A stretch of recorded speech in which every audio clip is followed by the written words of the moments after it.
Ibisaho neza nizere ko mumeze neza. Nitwa Jean Shumbusho, ndi umwarimu wigisha amategeko y'umuhanda ndetse no gutwara ibinyabiziga, especially y'ubuganye nanjye nta munyeshuri n'umutsindwa. Ushaka kwibaza cyo kibazo, ese ubundi Shumbusho aherereye hagana hehe kutakimubona cyangwa tutakimwumva, cyangwa se Shumbusho byagenze bite ko twamubuze? Icyo nshaka kubamenyesha rero guhera aka kanya, nsigaye mboneka isaha yose n'umunsi wose unyifuzaho.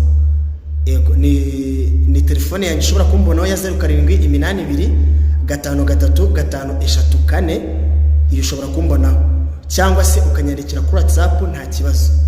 Ikindi social media platform zanjye zose zirakora nta kibazo, yaba kuri TikTok ni Teacher Shumbusho, yaba kuri Instagram ni Teacher Shumbusho, ndetse yaba no kuri Facebook ni Teacher Shumbusho. Ikindi ushobora gukora kidasanzwe, ushobora no kunyandikira kuri email yanjye, nitwa Jean Shumbusho 9@. Murakoze cyane, ndabakunda, Imana iba umugisha.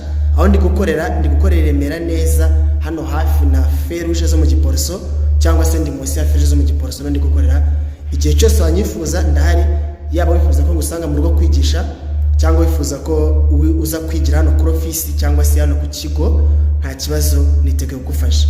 Murakoze cyane, ndazi ko tugiye kugendana guhera kuno munsi.